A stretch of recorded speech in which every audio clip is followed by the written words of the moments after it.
Hello and welcome to Nerdarchy. For nerds, by nerds. I'm Nerdarchy Dave, and today I'm hanging out with Chris Haskins from Nord Games. How are you doing today, sir?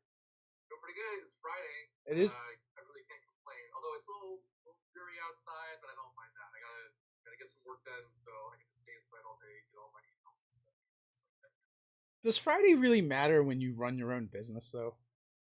to a certain degree, yeah, because I want to get as much as I can done, so I don't think about it over the weekend.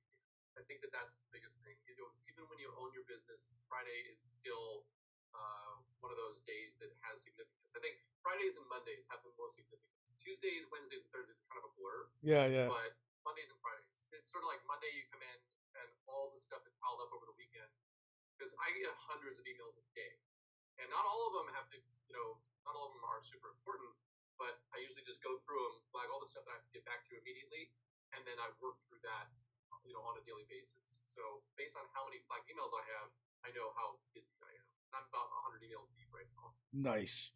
It's too many. So before we get started talking about random character generation, if you'd be so kind to introduce yourself and tell people a little bit about you in case they're not familiar with you. So yeah, I'm Chris Haskins with Nord Games. Nord Games is a publisher of tabletop gaming accessories, and we're also working on some card games and board games and stuff. Mostly what we do is publish for Dungeons and Dragons or Pathfinder, or some of our products are simply system neutral for fantasy role playing games. And you may have seen some of our stuff. We've got a project live on Kickstarter right now called the Oracle Character Generator. That's the follow-up to the Oracle Story Generator. Like that right here on the shelf. Turned out pretty good. Mostly what we try to do is with our role playing game products is enable people to be more creative and step outside of their usual comfort zone. We've got various books like the Spectacular Settlements book, the Dangerous Destinations book. We've got this Oracle series. A lot of content generation for system neutral. No matter what you're playing, as long as it's fantasy, it works for it. And then we've got some 5th edition products as well. So we've got the Ultimate Bestiary line, so we sort of theme our bestiaries to a certain type of monster or group of monsters. And we've also got our Ultimate NPCs line, where we've got NPCs that have been fully fleshed out with backstories, and they are presented in multiple levels. And then we've got our Treacherous Traps book, which you might have seen, and our Ultimate Guide series. So the Ultimate Guide to Alchemy, Crafting, Enchanting, the Ultimate Guide to Foraging, Harvesting, and Magic Discovery. We do a lot. We do quite a few titles. I feel like, was it last year or the year before that you really started going more like system neutral? It was the first product I think that was system neutral was Settlements? the Settlements book. Yeah. Yeah. And it was that way because we were like, look, we just want to make settlements for any fantasy themed adventures, and didn't really matter. No rule sets were required for that. There were no rules that we incorporated into it. I think that we did have some stat blocks that we suggested use for, but it wasn't. I don't think we did like specifically Pathfinder or D&D or anything like that. And then the follow up to that one was the Dangerous Destinations book, which just fulfilled back in I think November December timeframe. And that was an epic book. I've actually got the pocket edition sitting right here, so that was that book there. So, and the follow up to these books, the third one in the series, and that'll be the end of the series, is the Wondrous Worlds book. The manuscript for that is underway. Very exciting. Sweet. So now you guys, like you mentioned, you have a Kickstarter going on for your Oracle deck. It is a random character generator, which folks, there's links in the description to go check that out. It's already funded, doing really well. What was the inspiration for that, and what can people kind of expect from that product, and how is it going to help in their games?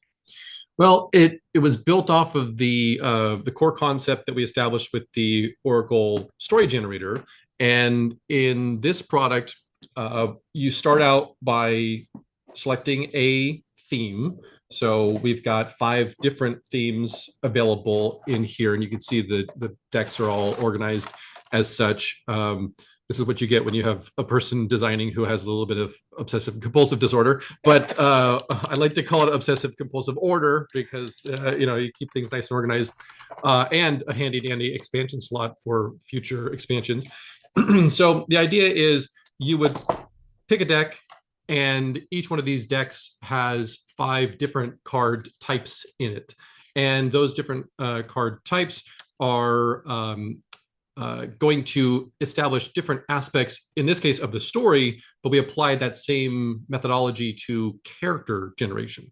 So if you take and you want to establish who is this person, what's their role in the world, what's their personality, what's their motivation, what's their flaw, and what's an intriguing detail about them, those 5 aspects come together to create a very unique character every single time that you either pick or draw cards or roll to determine what they've got. And then on the cards themselves, you've got 4 options within that card. So in this case, this happens to be the subject of a story, and it says a planar gateway. And there are 4 different options. So there's the elemental plane, the shadow plane, or should be shadow world, wilderness realm, and the hells. So it's not just what you've got here. This is the core concept, and then you've got 4 options. The same thing is applicable for all of the character generator cards.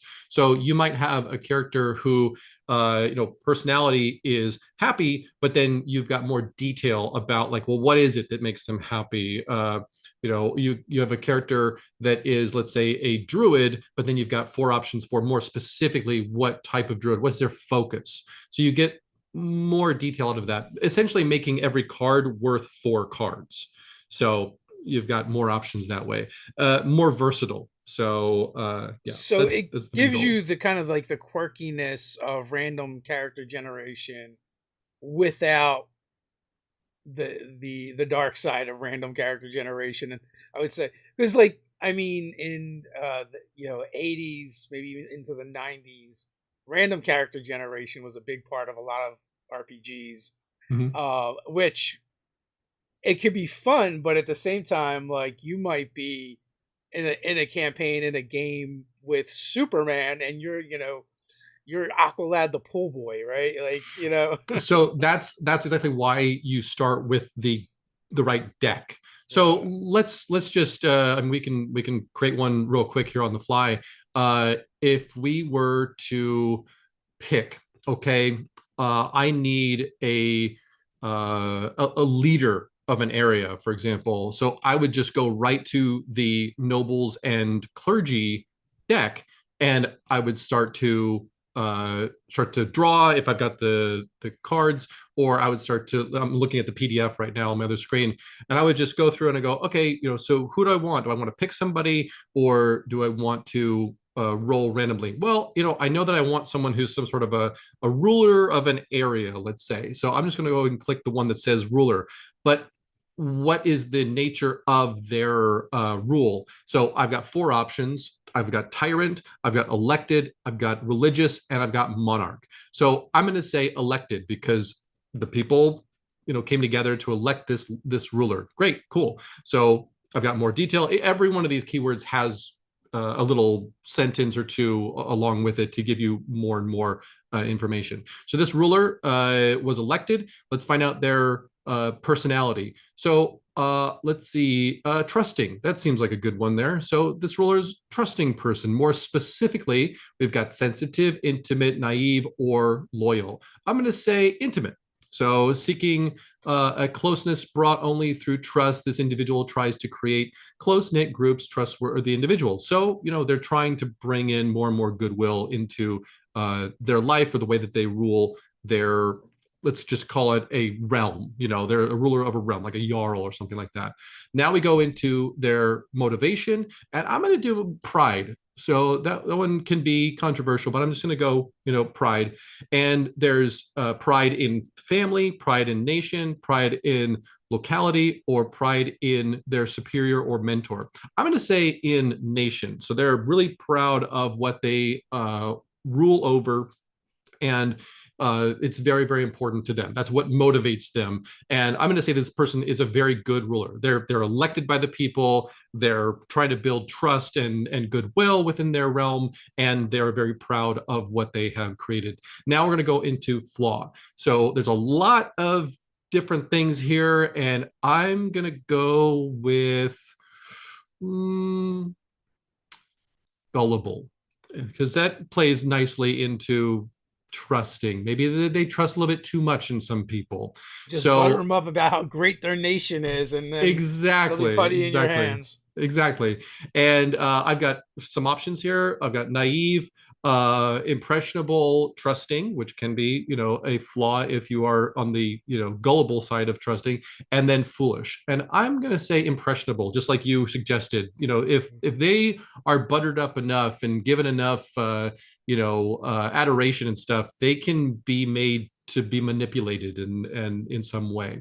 So I'm going to say impressionable is their flaw. They're gullible, more specifically impressionable. And then an intrigue card. And there's 12 cards of each of these categories. So 60 cards to a deck, because 12 times 5 is 60. So let's see what we've got. Paranoid, they've got a phobia, they're cursed, they've got distinctive attire. So this is the intrigue. They've got a past crime, a creative talent. You know what I'm going to say? I'm going to go with a creative talent. That seems like fun. And of course, you could skew these all different directions if you wanted to. I'm trying to make a fairly positive character here. And let's see, they've got either musical talent, artistic talent, they're a dancer, or maybe a swordsmith. I'm going to say that they have an artistic talent.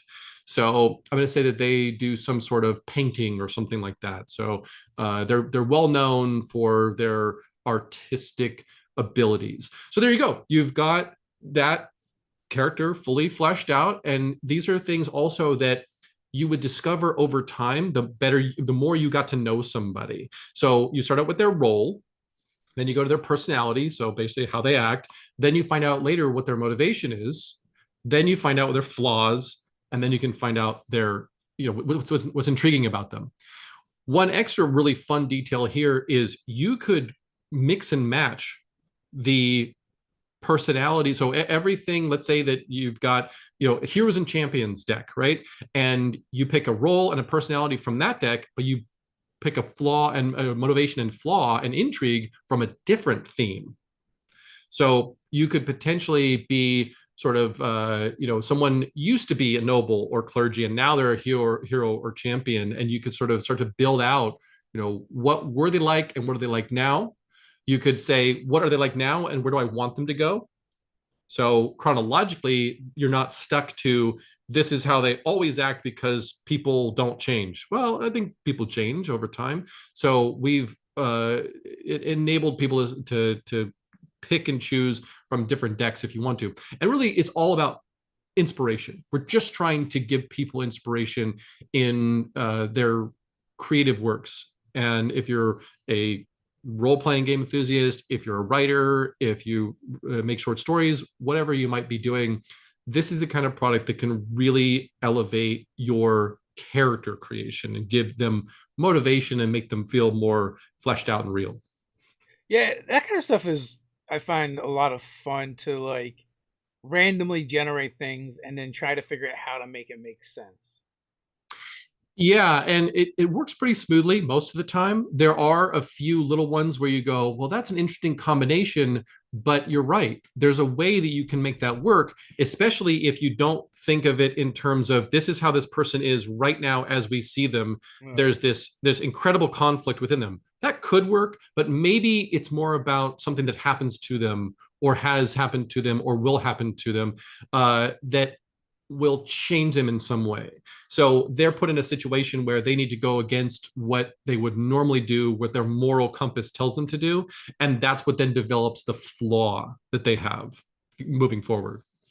So, are you personally a big fan of random generation, like in your own games? I am. And the main reason I am is because if I only rely on what I know and what have done in the past, I keep on making the same stuff over and over and over Yeah. again. Even if I don't quite realize it when I'm in the creative process, I look back on it later and I go, that's awfully similar to the other adventure that I did, I ran this before. adventure 7 times in different ways, and I did Exactly, it yeah. also. So I tend to think that random generators can help you to break out of that, especially if you let the dice tell you the story. Because obviously I went through it and picked because I really wanted a sort of benevolent leader, but if I had just randomly drawn or rolled, I could have come out with something entirely different than what I was aiming for. But you could have some, let's say that all the same rolls except for the intrigue, and you find out that they're actually possessed by some sort of demon that's doing all these things and making them act the way that they're acting for some other reason. I mean, we're coming up with fantasy adventures here. Yeah. The sky's the limit when it comes to how the characters or why the characters have come to behave the way that they behave. Yeah, Nate used to be part of our crew way back when, and one of the early 5e adventures he had run was completely based off random generation of the villain in the DMG. There was a whole section for it, Mhm. which isn't quite as in depth as what you guys Mhm. created, but like even just that small sampling from a couple charts and tables, he created a whole campaign, and it also allows you as the DM to kind of be surprised Yeah. and not know what's coming next. It's definitely still a good tool. We like that tool in the DMG, but what we've done is create so many more options. In fact, every deck, if you do the math, is over 1 billion different combinations. So that's every deck, not every box, because Yeah, I'm talking like one deck, when you do the math, is like 1.2 billion different possible combinations. So the idea there is you could use this for years and probably never end up with the same, in this case, the story generator or the same character. But it's really all meant to be an inspiration for you. And if you're the kind of person like me, who sometimes you just need some inspiration to figure out, well, what is the motivation of this character? yeah. Well, Is boom. there any connective tissue between the different Oracle series? Yes. So the Oracle story generator is a good place to kick off your idea. Like, what is the main uh, purpose? What's going on in this adventure? And we have 5 different decks: simple side quests, relics and artifacts, political intrigue, contracts and bounties, and epic adventures. So you could theoretically start with the epic adventure and go, okay, what's happening in the broader world? And then you start to slide in those simple side quests, contracts and bounties, this kind of stuff as the players are, starting out and Yeah. getting their footing. And then you discover more and more about that epic story going on. Well, there's characters in there who it calls out, this type of person is asking you to go on this quest to recover this artifact or whatever. You could so easily use the character generator to determine, well, who is that person? What are they all about? You can use this to populate the character generator. You could use this to populate your taverns, your towns, people you meet on the road. The different themes in this deck are heroes and champions, Yeah. merchants and artisans, nobles and clergy, townsfolk and travelers, and villains and scoundrels. So you've got 5 different themes that covers, I think, all the bases. So here's what you do, right? You get both sets, and then you start laying them out on the table like a giant flow chart, Mm-hmm. right? And then you can have your main quests and your side quests, and and then you create the associated NPCs to go with it, and then you guys need to turn that into an app so people can have it handy and available. It's in the works. Don't worry. We're working on various things Yeah, for content generation that would help somebody on the fly. And that's the important thing to think about too. These because you can do it so quickly. This is something that you can for sure use during game prep time, but yes, it's also very easy to use on the fly while we're just going through the adventure. While we're at the table, you could, well, who's in the bazaar, who is on the street right now, boom, I flip over to my townsfolk and travelers, and I just start drawing a few people. And all I do is I just draw a few roll cards at first, because again, this is surface level stuff. Who is in my vicinity? I don't know anything about them because I haven't talked to them yet. Yeah. But who is in the general area? Well, I've got a soldier. I've got a hermit. I've got, let's see, who else? Maybe a petty criminal, an entertainer. I've got a serf, a member of law enforcement. You could just start drawing these cards and then figure out, well, who's there. So if I go to law enforcement, for example, I've got 4 different options: a guard, a jailer, a bailiff, and a detective. Well, let's just have a jailer and 4 guards, and the jailer is looking for, or maybe the bailiff, and they're looking for somebody in the bazaar. That's already the start of an interesting interaction, where then you go, oh, and there's a petty criminal that they're chasing right now. So boom, I drew 2 cards. One was a petty criminal and one was law enforcement. And I just look at it and go, okay, petty criminal, thief, burglar, grifter, swindler. I'm going to go thief. Thief in the bazaar. Someone's chasing the thief in the bazaar. Who's chasing the thief? The bailiff and 4 guards are chasing after him. And then they chased him right through the adventuring party, slams into somebody. Exactly. And he looks just like that person. Exactly. And the guard's like, how did you change your clothes so fast? Yeah, exactly. And it turns out to be it's a doppelganger or whatever. I don't know. But you get my point. We are already inspired, and we're already taking off into some sort of an interaction, some sort of story to drive things forward. I'll be at the table and just blank brain will happen, where you do not know where you want to go next, or you have an idea, but you don't know how you're going to bridge that gap to get there. And so all of the products that we make that are generators in some way or another are designed to help you fill those gaps and keep the story going and flowing nicely. We have a friend that'll come on the channel and run games for us from time to time. We just finished a mini series with them for Vast Grim, and basically all of his games start with having the players just make dice rolls, and then he doesn't really prepare anything beforehand. It's all based off the random rolls that we give him. Well, and you could incorporate the actual real life players into the storytelling, especially with the character generator, where you go, okay, we're gonna all get together, and on this game session, I'm going to give you a card that you're going to incorporate into the story, whether this is your character or someone you meet along the way. So you could easily bring your players into the storytelling and be more collaborative and have more of a group storytelling session as you're playing through the game. And I think that's pretty neat.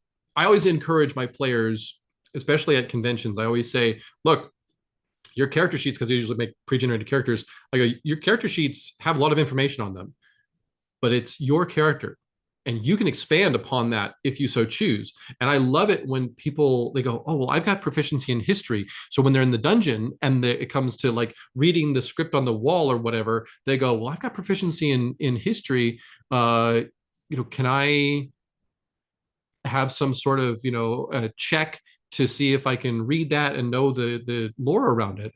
And I'm like, yeah, of course. And so they make the check, and I'm just like, yeah, tell us about it. And then they start to add to the story. One of my favorite con games I ran, a character was playing one of the pre-gen bards, and they would just do what you described, except for they failed every roll.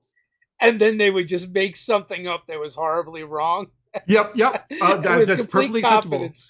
That's perfectly acceptable. And that's the beauty of what we do with role-playing games. That is truly, I would encourage that kind of thing, because whether it is correct information or not, it is still interesting to the story. And if we are now all going forward on the assumption that the historian knew what they were talking about, then it's going to take us in a pretty interesting direction. They're going to say, oh yeah, don't worry about it, it says there's no traps in here, guys. And then of course there's traps. So it could definitely be an interesting way of putting a bit more um, a bit more power into the hands of the players, and I think that that's always encouraged. So So give them more creative from free. the Yeah, chat, go ahead. real quick. Thanks, Challenger, for answering that question. But Seymour Fields, in case somebody else has the same question, they're not looking at the chat. Just getting in. Is this for NPCs or player characters? Either, yeah, either. So definitely encourage you to use it for everybody, and it's very easy for NPCs. But like I said, you could also hand cards to player characters during your session zero. People could be figuring out, well, what's my personality? What's more about myself? Or, like I said, you could give them challenges, like incorporate this aspect into your character in some way or another, and like optional. Like, hey, this is a fun thing that you might want to try out. Here's an intrigue card that Yeah. has something to do with your character, and let's see how you can use it during this game session. Or maybe you're the kind of player that always makes the same character every single Yes, time, yes, and you could use a little help to break out of that and yeah, expand your horizons a little bit. yeah, yeah. 100%. Yeah, that's one of the biggest motivators for me is creating tools that I would use to help me not tell the same story or not create the same character every single time. Yeah, for sure. It's definitely helpful. So, you've got a whole team working on this. Is there any one particular trait that stands out among all of them that kind of surprised you or you weren't expecting and you're like, oh, wouldn't have thought of that? One of the cards or outcomes. Yeah, yeah. Um, Not especially that stands out because there's a lot of content here. But Yeah. what I can tell you is my favorite deck is the Townsfolk and Travelers, like by far. And I think that if anyone goes to the campaign page, you'll see some characters that I created using the tool, and I just expanded on their story. So I don't know if you can show the campaign page to people or Um, let's see. Not easily. Oh, okay, okay, never mind. Well, I'll just read one of them, for example. And what if you go to the campaign page? What I did was because all of the cards are color coded. Yeah. So, for example, the role card is red, and the motivation or the personality is purple, motivation is blue, et cetera, et cetera. What I did was on the main page, I wrote up a little story about these characters that I created, and I color coded the keyword so you could see where I got the particular aspect of that character. But I was up late one night creating these, getting ready for the Kickstarter campaign and everything. And on the Townsfolk and Travelers, I just happened to draw a transporter who's optimistic, who's motivated by tradition. His flaw is meddlesome, or their flaw is meddlesome, and they've got a notable connection. So what I wrote was a transporter with a lucrative caravan company moves goods by road to all corners of the realm. Their optimistic disposition is due to a genuinely hopeful attitude about life, which is inspirational to the people around them. They are dedicated to continuing the traditions of their family. So I color coded and italicized the more specific one. So tradition was the main topic, and family was the one of the four options. As they inherited their business and reputation. So they decide they're dedicated to continuing the traditions of their family as they inherited their business and reputation. Though they can be meddlesome in other people's affairs and rather nosy when it comes to the details, they do mean well and are genuinely interested. They have a notable connection with a grandparent who was a heroic figure for whom they are named after. So I got that. I was inspired to write that paragraph about this character from 5 cards.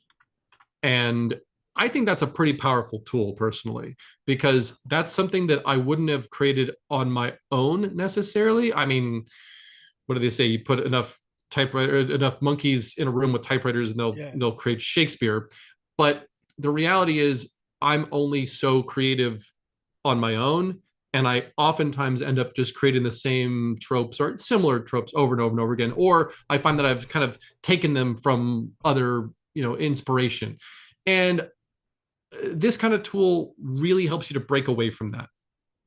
I feel like some of our best ideas come from when someplace else where you can get inspiration Yeah, from it. Otherwise, like you said, it's easy to get stuck in your own head and just kind of keep churning out almost the same thing every time. Yeah, yeah, 100%. So that's one of the main motivating factors for us creating these types of products, so that we can break out of that comfort zone. We can come up with new concepts and hopefully improve our games for it. That's the whole point. Like, improve your Yeah. games. Make them more fun, more interesting, more exciting. You guys ever gonna Easier to branch out? run. You guys ever Uh, gonna branch out beyond fantasy? So we've been asked that a lot, and the problem is market. Yeah. If a sci now, I will say this: beyond the role, uh, most concepts in this could be applied to other role playing games, other genres, because beyond the role, you've got personalities that I think anybody, any human or human like creature would have. And same with motivation and flaw and intrigue.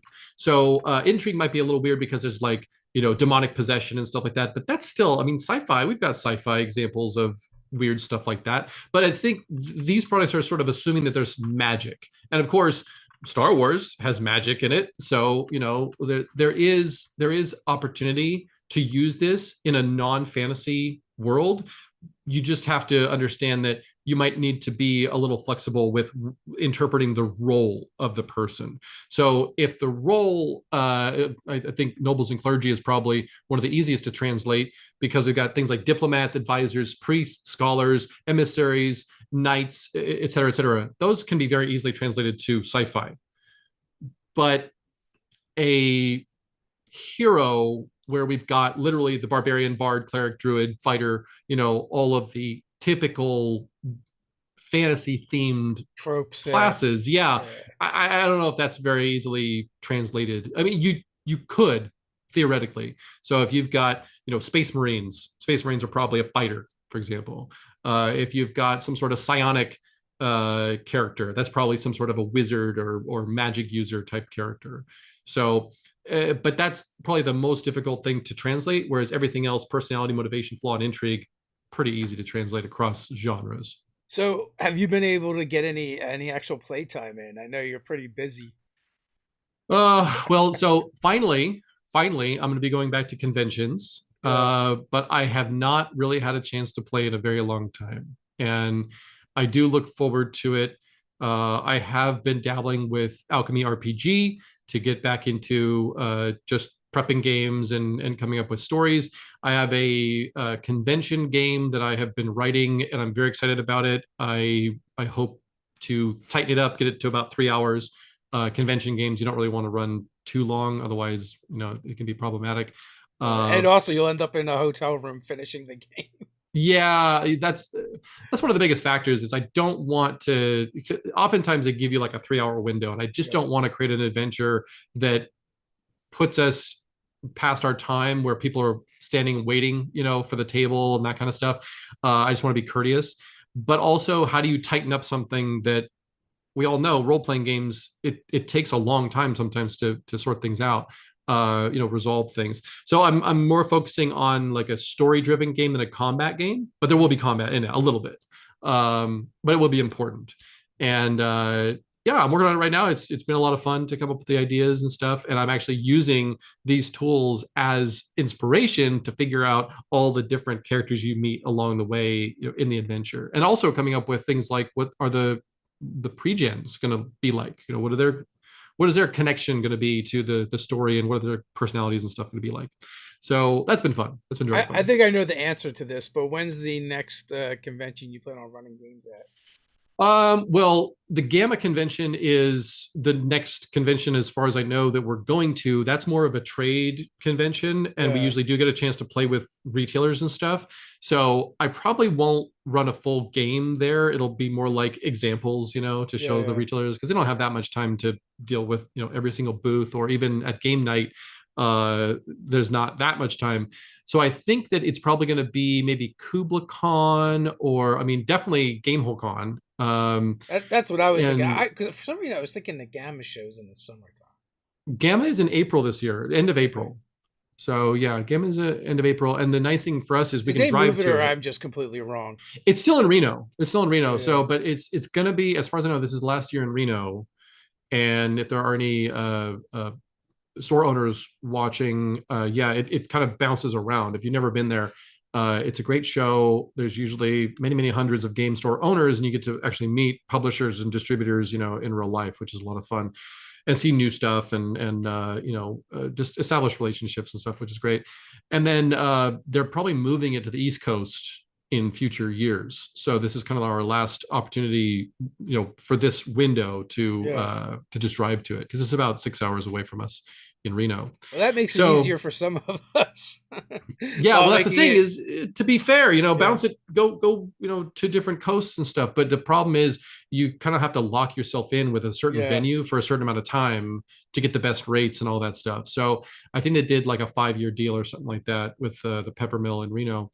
But then they'll move it hopefully to the East Coast. That's bad news for us, because now we got to freight and fly, and yeah. and fly everybody and everything. But it is what it is. We want to keep it fair. But there's the Gamma Show, there's KublaCon, there is Gen Con.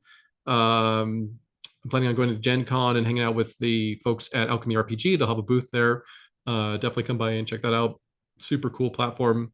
And then Gamehole Con, I'll probably see you at Gamehole Con, I think, right? Because you No, can I'm drive not going to there. make it this year. You're not? Although Oh, okay. I am looking at Gen Con. Okay. So since I went back to the Muggle job, right now I have to like not just the expenses, but also manage my time. Yeah. And like I had to like mass submit all my time, and there's like a YouTuber retreat coming up in April, it's in the Poconos, so it's pretty local Yeah. to me. Yeah. Which that should be a lot of fun. And then I've got D&D in the Castle Yeah. in July, and then Gen Con, and then we'll do PAX Unplugged just because that's easy enough. That's local for Oh, us. PAX Unplugged. Yeah, that was another one. Also, I'm not going to Gary Con. It was, I'm pretty sure it's KublaCon, Gen Con, Gamma, Gamehole Con, PAX Unplugged. So there might be one or two extra ones in there somewhere. But yeah, the plan is to start going back to conventions, and I can't Yeah, wait. Gary I Con, really that's enjoy them. usually in Oh, March. North Texas Con. Yeah. Yeah. The only problem with North Texas is that and KublaCon are like a week apart or something like that. So Oh, I'm going to that's be going rough. KublaCon and then flying out to North Texas, and because KublaCon's local to us. Yeah, it might be that one might be kind of close, but yeah, that's the plan. I would love to go back to the usual, from the before times, the long, long ago, Yeah, that was before the the hard thing pandemic. about Gamehole Con and PAX Unplugged too. I think they're fairly close together. Yeah, October and November, I think, or maybe it was December for PAX. But yeah, I would love to be going to more conventions. I would love to see more fans and play more games. I really, really enjoy running games and just giving people a good experience. I typically bring Dwarven Forge terrain and WizKids minis, Yeah, and everyone's got a pre-generated character with all sorts of interesting backstory and stuff, and usually very important connections to the story or the area where the story takes place, and various NPCs. I really build out something that has a lot of enough structure to be easily run, but not too much to where it's always the same story, because I enjoy people's different interpretation of things, and how I can run at a convention. I can run the same adventure 3 days in a row, and every single time yeah, it'll be different. That's fun for me. yeah. I like that as well. Like, so we've been working on our own game, and we have the starting job, and like Ted will sometimes run the starting job, but then he gets kind of bored of running the same thing. Where Mhm. I like lean into it, and I want to see what the different players do with the Yeah, starting job. yeah. More so for me, it's more about what happens when that starting job hits the table and the players do something different with it. It can be difficult to not railroad the players. It can be Yeah, difficult to present enough information to give them choice, and not too much to where they find an obvious choice. Like the obvious yeah, answer is to do it this way. And that's a hard thing as a dungeon master, because you want to answer their questions and give them as much information as possible, but then you find like, well, I'm just telling you how to do it at this point. Like what I yeah, need to do is hold back on that and not reveal my secrets or the way that I would do it, but instead give you all the information that would be available to your character, and that's it. Because anything beyond that, you're just telling them how to, you know, how to disarm the trap or whatever, whatever you're doing in that moment, or the broader story. If you describe too much, you're actually just telling them how to solve the problem, or to deal with the adventure, so, or how For it's going to one play out. shots, I like to give them the starting point and give them the end point and let them figure out how they go from A to B. Yeah. And because for a one shot, whether it's a convention or whatever, it needs to be linear enough that they can't diverge so far that you're not going to get it done in a lot of time. Yeah, that's the hardest thing, is to rein them in. So the adventure that I'm writing right now, and I won't give too many details, so that anybody who's watching, if you're in on my game, you won't know too much. But the adventure that I'm writing has various kind of milestones where Yeah. things will happen at a certain time, like on my actual watch, so that there isn't that delay, and you end up with a situation where the players are taking 3 hours to do what you thought they could do in the first hour. Yeah. That would be problematic, because you barely get into it, because I want to tell a story where there are crescendos and a climax. I want to tell a story where there's, you start out, you plant the seeds, you build up excitement, and then it comes down, build up again, excitement, and then it goes down, builds up to the final battle, or reveal, or whatever is going on, and then there could be a logical resolution. I think that's a much better way of doing it, and you might just need to, move it along. And I think that as long as everyone's okay with that and we all buy into it, this isn't our kitchen table game. This is a Yeah. game at a convention. We have to be sort of on time, and that's why I Put it on the provide. clock. Well, that's why I provide pre-gens. Yep. And those pre-gens, if you read their little summary, everything there is to get going. And while other people are role playing, you can read a little bit more into your character and stuff. And I always start out by saying, okay, we've got these characters. We all have 5 minutes to read our character sheets. The most important thing is your, this page or whatever. So, don't worry too much about your stats and all that stuff. I min-maxed you. Don't worry, like, you've got good stuff, but make sure you know what your personality is, because this is a role playing game. My favorite one shot story is we run fan games, and Ted was running an adventure, and they're like 10th level. He's like, "Look, you guys have everything you would have. You can just put it on your character sheet. You're Mm-hmm. 10th level. You have the resources." And they start, and they're like, "We want to go shopping." And like, No, and then no. there's like the clear like, this is the adventure, beacon of light shining, spotlighting it, and they're like, we want to go to the tavern.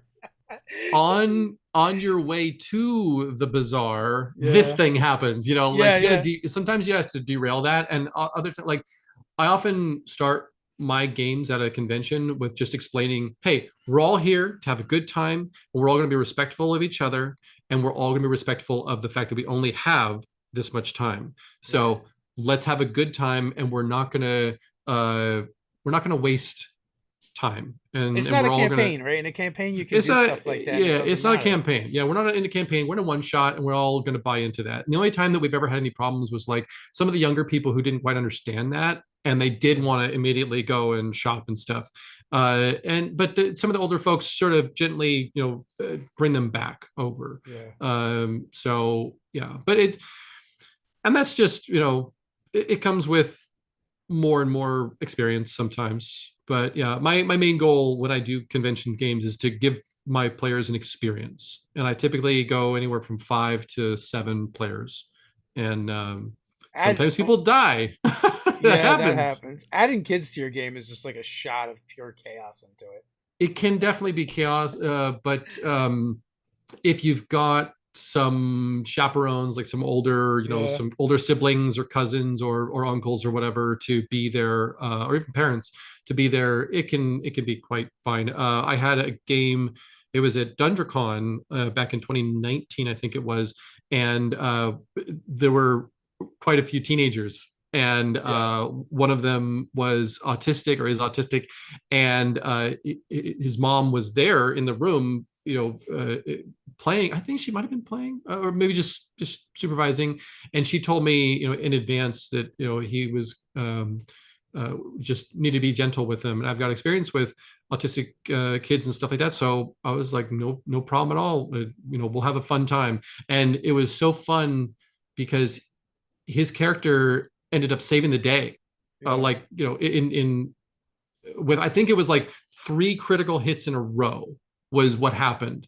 And it was like he was the fighter, I think a human fighter or something like that. And there was just a moment where I think 2 of the party members were down and bleeding out and all this, so, in combat. And he ended up getting 3 critical hits in a row. And it was just like, all right, Nice. yeah, like you Did he get the draw from saved everybody. the Nord Games critical hit deck?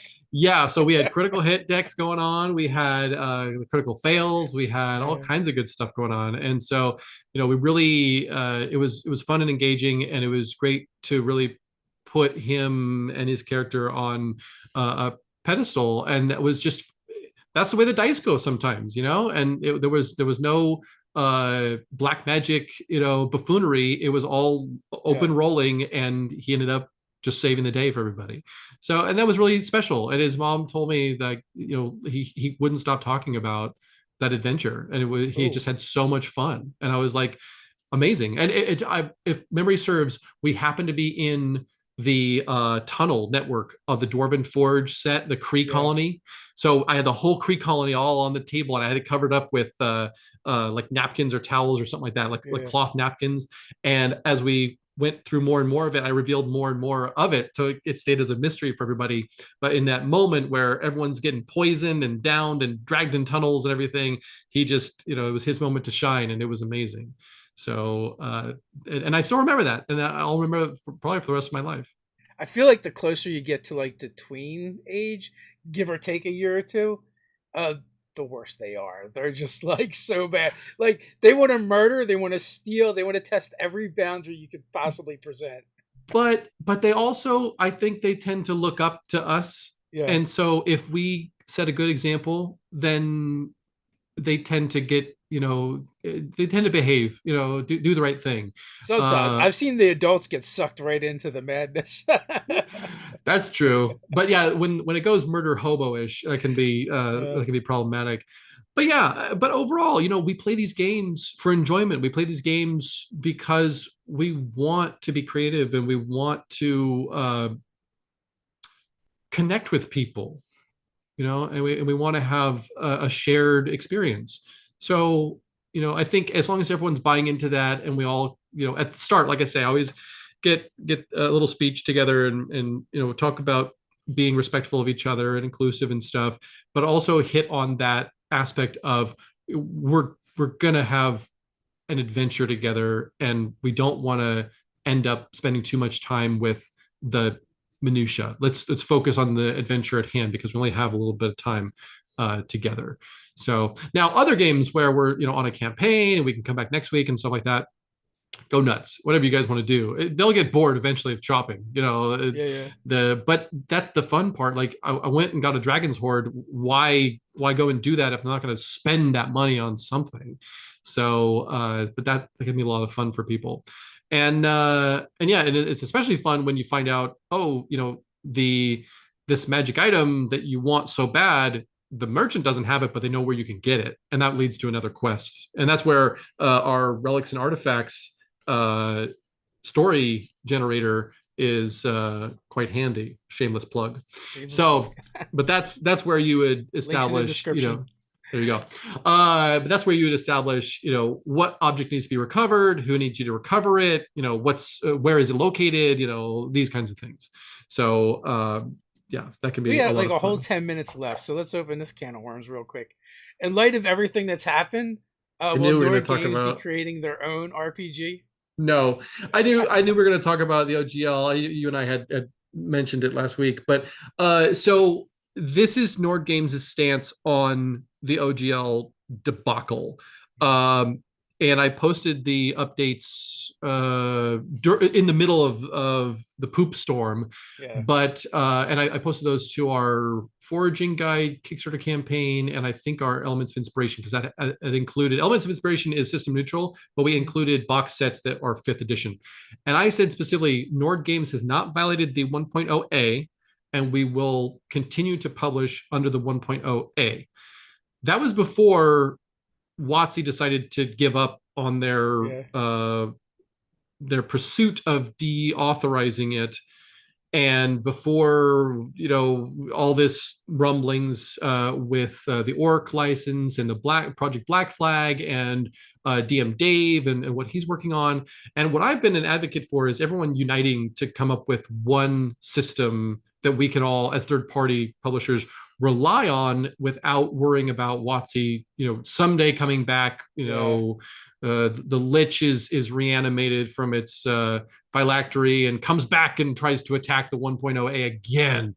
It'll happen. Um, It's we if not Hasbro, somebody else. a a group, and I just started calling it hashtag coalition, but Yeah. there's a coalition of publishers, including Nord Games, who all basically united to say, no, we're not going to deal with, we're not going to put up with this. And if we are told by WotC that, no, you can't do that, that we would have a reaction. We would do something about it. And that hasn't really changed. So we know the legal precedent. We know what the contract says. We're not worried about 1.0A being revoked, but now we're in sort of a weird gray area where they've with an attempt to seek goodwill from the community, they've now put the SRD into the Creative Commons. Great, but damage done, I think. Yeah. Yeah. I Damage done, and but also like there's this other thing that no one's really talking about, and that's the fact that like if everyone just makes their own system, which is the direction that people are going in instead of the coalition, like that just empowers Wizards of the Coast anyway, because you're splintering a smaller portion of the pie. yeah, but they've made some major mistakes with Magic the Gathering and Dungeons and Dragons in within months. Within Yeah. months, those two IPs, they have just been making the worst decisions imaginable to me. And I think that when I say worst, I mean the kinds of decisions that are not positive for the fans. Yeah. So when you are saying, oh, we're going to revoke the 1.0A, we're going to make all of the publishers' content our content, we're going to make them pay us money, for using our content, blah, blah, blah. Well, you're only going to hurt the players who are looking for more inspiration, looking for more content by doing that.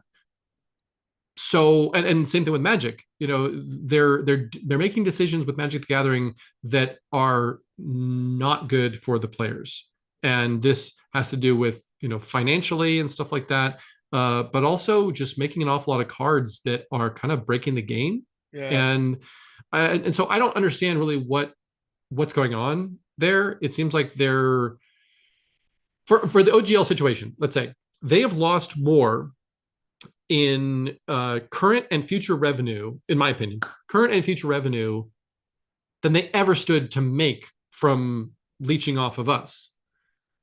And my friend Martin, came up with this idea. So not entirely my idea, but we talked back and forth about it. And I was like, this is actually, it would have been much better if they'd done this. If Wizards of the Coast wanted to make money off of third parties, all they would have had to do is approach third parties and say, hey, we like what you're doing with your Kickstarters. How about we feature your product in our newsletter and on whatever social media we have, whatever, and we will have a 10% commission on your Kickstarter campaign, and then done, right? If they had done that, imagine how much money they could have made without any sort of extra overhead or anything like that. They could have literally said, if Nord Games is making good products and we want to help promote them, but we want 10% of whatever the Kickstarter campaign makes, And we, instead of do $100,000, we did $500,000, and we gave them $50,000 for featuring us in their newsletter and stuff. That would have been an easy $50,000 for them to make. These are all theoretical numbers, but Yeah, you yep. get what I'm saying. And that could have been one person at Wizards to manage that and just say, hey, they are the third party publisher liaison.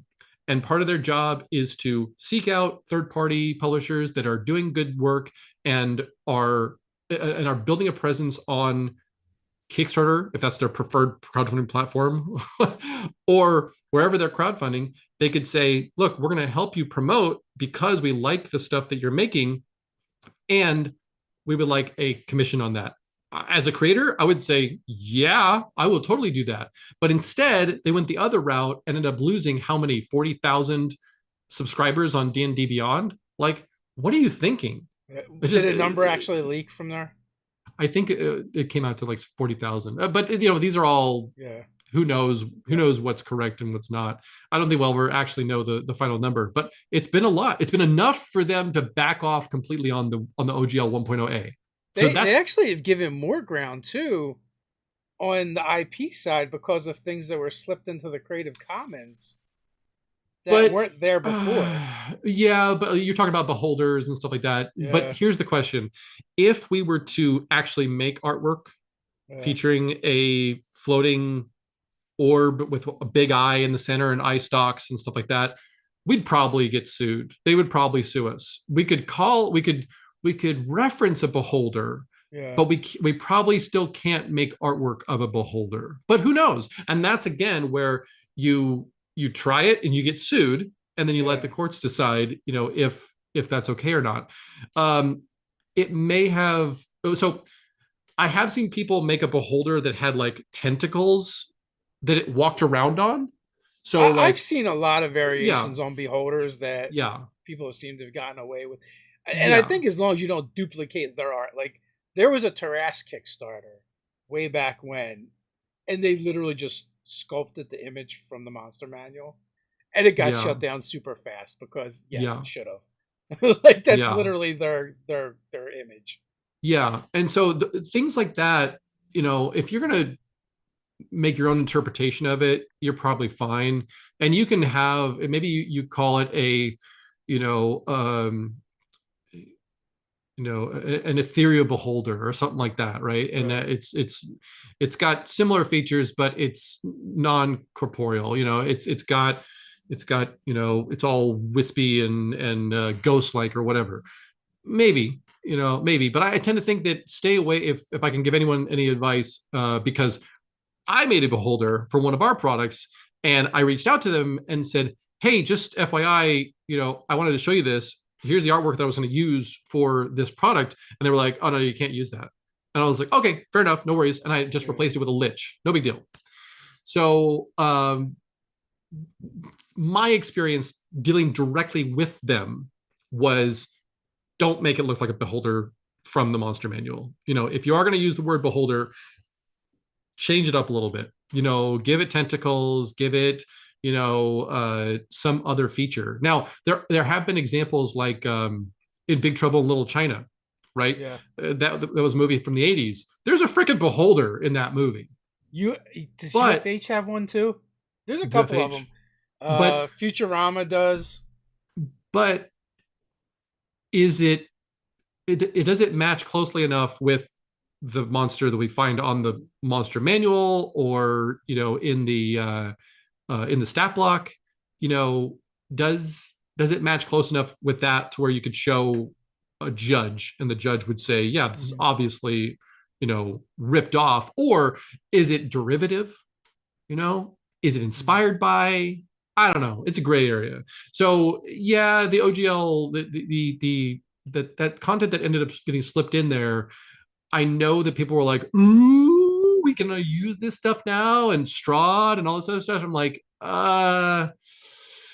potentially, you know, maybe, your own universe version of it, some modification, give it some adjective before the word beholder. It's a sinister beholder or something like that.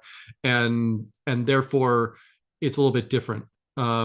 there's definitely like Spectator for example, that's in the Beholder family, the Yeah. Spectator, but it's it's totally open for us to use. As far as I know, I think the SRD had the Spectator in there, but it's a beholder. I mean, it's if you wanted to classify beholders into one, group. Although I've heard the word ocoloid as the group, Uh, like ocoloid is the species or whatever.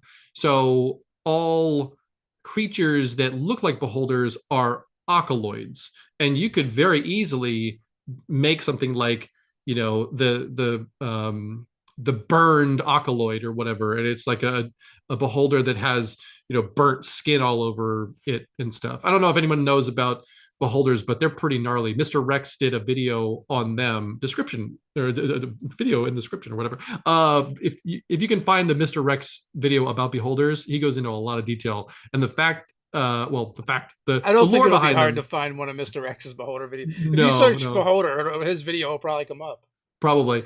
But if you dive into the lore of them, they basically, what they dream and think about is what they turn into, or potentially, have the potential to turn into.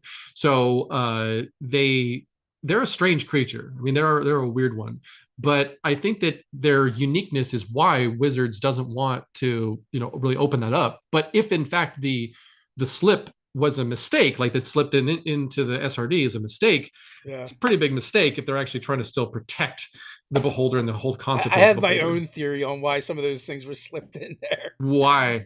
There's two theories really. Either they were in a rush to appease the masses and the community, or uh, someone from Wizards of the Coast staff passive aggressively put that stuff in there.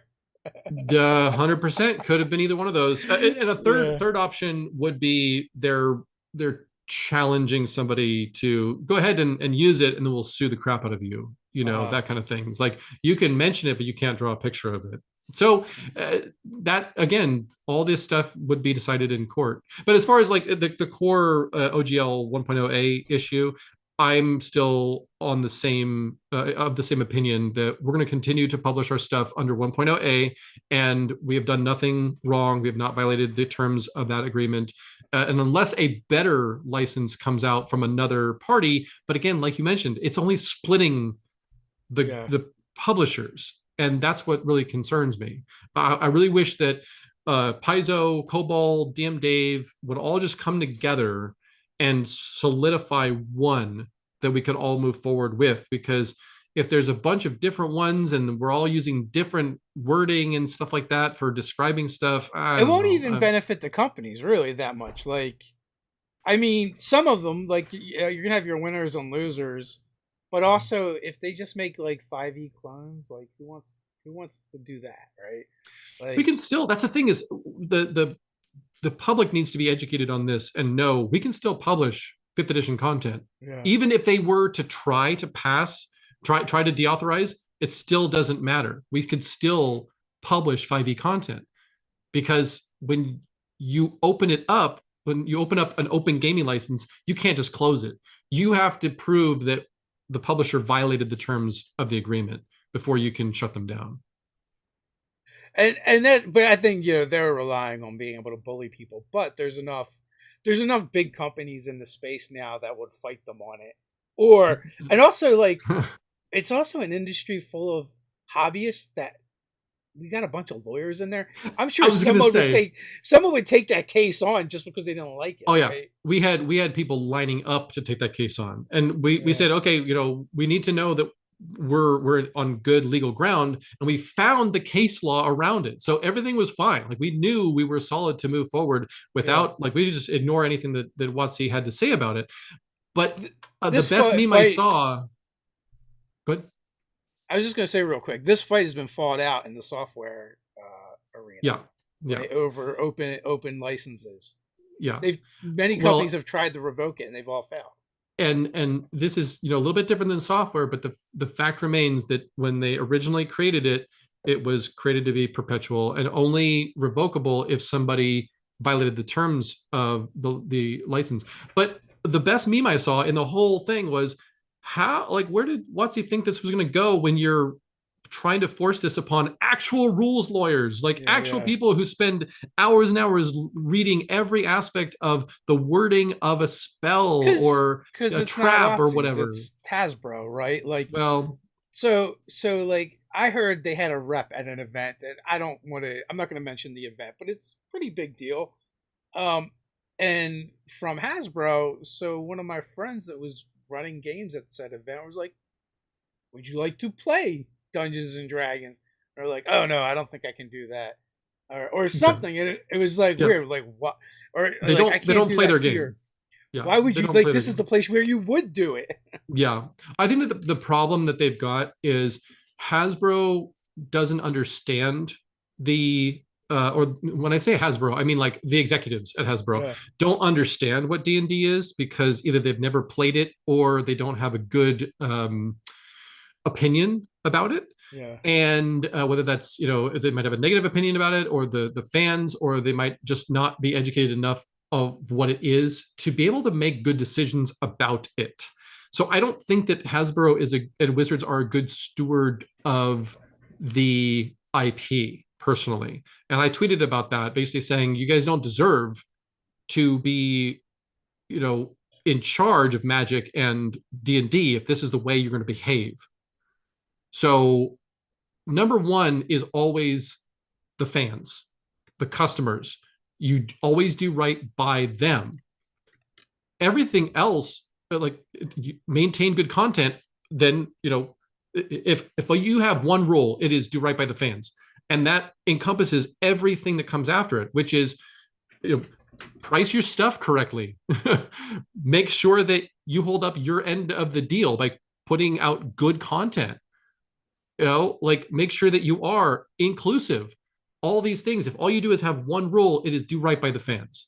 I, And it seems like they just can't get that one thing into their business model. I think they're banking on something that is probably an unpopular opinion that I have, and that is most of the actual people that play Dungeons and Dragons have no idea that this OGL stuff is even going on or care. Yes. Yes. Right? It affects a much smaller vocal minority Yeah. because we're vested because it's also a business for us and in the community, or maybe we love third party content and creators, but there's so many games where no one even uses third party content or even allows it in their games. Yeah. Well, I know that various surveys and stuff have been put out, and there are a lot of players. I think the majority of players do use third party content as well as first party content. But there's been a big pushback on a lot of the stuff that Wizards has put out from various points of view. Like, it's not well put together in some cases with certain adventure books, or it's Maybe way the too lack of ship to expensive. ship combat in a space game with ships.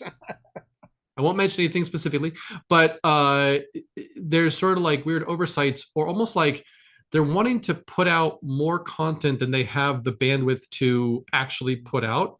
So it seems like quality might be diminishing, which again goes back to my number one rule, like, do right by the customer. And if you're not putting out quality content, then fix it, like, make it better, and then put it out. But also price.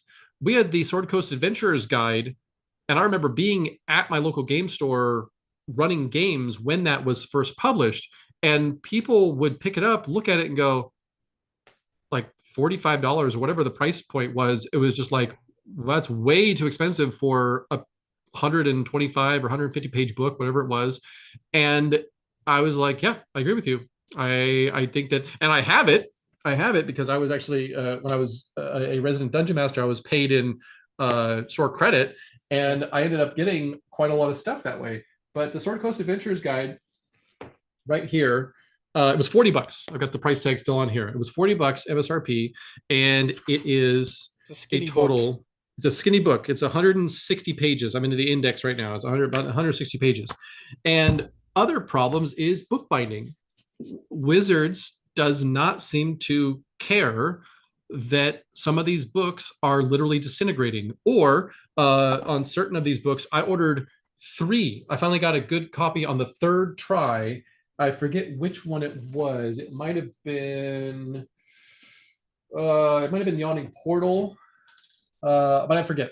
One of these books I ordered and it showed up with Was it upside like down? one of them was, yeah. I I've can't remember seen if it was the that. first one or the second one, but one of them like That's gonna be a black. collector's edition one day. Save that one. Right, right. Well, black ink all over Yeah, it. I returned it, got another one, and then that one all upside down, like or reversed yeah. or whatever. So printing quality definitely has diminished. So again, like they are not doing right by the customer, and I don't know what wake up call they need to do better. And That first print run of the player's handbook. oh yeah, That was oh bad. yeah, Now that, honestly, though, I felt like they were giving us that AD&D second edition. No, AD&D first edition second print run experience because it was the yeah. different covers, and Yeah. all of those books fell apart. Yeah. Well, and that's another thing is, the quality of the content is important too, but the quality of the binding and the material Yeah, is very, very important. So at Nord, for example, we always go with the highest quality that we can. Also, certified renewable sourced material if possible. So, that's the kind of thing that I think makes a difference. Not everyone's going to care, mm. but when your book starts to fall apart, all of a sudden you care a lot, Yeah, yeah. and you find out, oh, this book. And a lot of people don't understand, like with books there's a difference between sewn bindings and glued bindings and blah blah blah blah blah. I will So say though, in fairness, with a picture, they would replace your book, so true, yeah, they did but handle that well, at least. yeah, they did do that, which was good, and I really commend them for that. And the thing is, I'm saying an awful lot of negative things about WotC. I like WotC and I like the people at WotC, but the decisions that have been made at the corporate level, that's where I have a serious problem with. And if the bean counters, for example, are saying, "Oh, we're going to get 25 cents, less, or it's going to cost us 25 cents less per book to do them, glue bindings instead of stitch bindings." Mm. It's like, pay the 25 cents, like Yeah. lower your profit margins to make a better product. Like, it's not difficult. It's not a difficult decision. But what I think ends up happening is they see, because they're on such a grander scale, right? I think what's happening is they see the print cost go from 2.5 million to 2 million just by making this one little change, and Yeah. they're like, yeah, of course, do that. But then all of us end up having to return our books and stuff. So what did that actually cost them as a company? Probably more than the $500,000 that they saved in production cost. And that's the And part where I'm just like, what are you doing? yeah, and that goes nothing to say of the loss of goodwill, right? Exactly. So that's the biggest, and it goes back to my very first comment I made about this. They have lost more money in the bad will than they ever stood to make from us as third party creators for this move with Yeah. 1.1, the OGL 1.1. Anybody who doesn't know what I'm talking about, I'm sorry. There's just a lot of stuff that Information. happened in the last Yeah. month, and the fact is they tried to revoke the license that we use to publish our content. They said, we've got a better license for you that was like the worst thing I've ever seen. The key takeaways was it nullified the original license, which you can't do. It's, It made all of our previously published content belong to WotC. It made all of our future content belong to WotC, and they wanted 25% of all of our revenue, not profit, revenue over $750,000 in a given year. And I was like, oh, and they wanted to know what we were publishing so that they could yeah. say, you can't publish that because we're working on that. Yeah, it might not come out for 5 years, but we're working on a thing that's too similar to that. And it was like, no one's going to sign this contract. It was This is pretty awful. terrible. Yeah. So, and that's the TLDR version of it. But they backed off, and I think that the community came together and said, "No, we're not going to stand for this." But Paizo is doing great. I mean, they're a good company anyway, but they're doing great now that Wizards stepped in it so bad because now they're selling. I saw a thing that said they sold 4 months worth of inventory in a week or something like that, or a very Yeah, short it amount was of like time. 8 months of inventory in two 8 months. weeks. Okay, in 2 weeks. Okay, so Yeah, like crazy, like yeah. crazy amount of The inventory only flying off the problem shelves is, for but then you're Pathfinder. stuck playing Pathfinder. No, Paizo is Well, a great company. They put out great products. I'm yeah, just not a fan of that game, and it's yeah. not like I didn't know it existed before, right?